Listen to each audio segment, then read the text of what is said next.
My name is Thomas Wright, and we are at the showroom of Atlas Industries on Douglas Street in Brooklyn. And my partner Joseph Fratesi and I are designers. We design just about anything.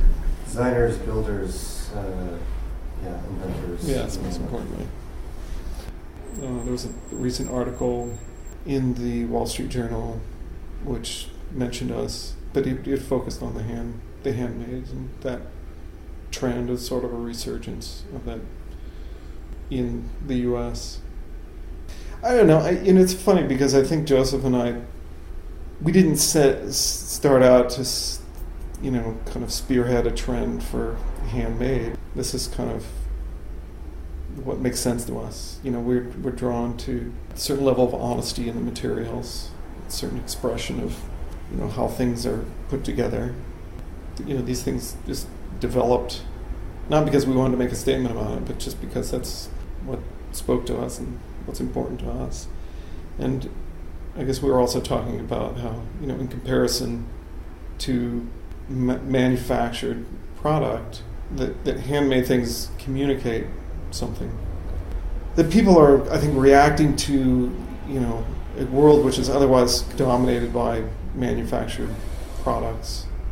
And with people who are cranking out, manufactured products which are, essentially never touched by human hands, that I think, after a while, people have gotten kind of hungry for things that they can react to kind of on a more human level. They can understand how they're built. They can understand the materials that they're made out of.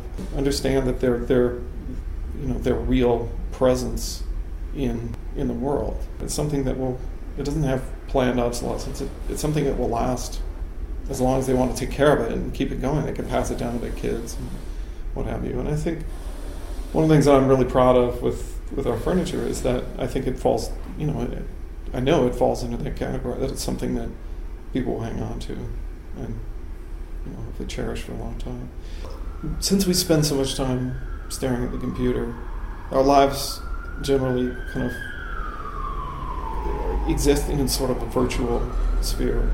And I think that's another way in which I think people kind of have developed a sense of longing for, a distance from the kind of the physical world. So, and I mentioned the iPhone. That has it's a really incredible object, but people don't have any sense of how it's put together. They don't really understand, and not really asked to or allowed to understand, how it's made and how it's put together. So. And 10 years ago, there was this kind of exaltation of the manufactured product. A lot of plastics, a lot of curvy things. Furniture. It was a very different world, and now people are really beginning to appreciate that craft is more or less a dying thing, and to the degree that there is a resurgence, it's a welcome one, and it most definitely has changed in the last 10 years. Yeah, and again, we didn't set out to start a trend, but this is how we wanted to do it. This is what made sense. We were excited about something that we designed. We said, okay, now we need to go build it.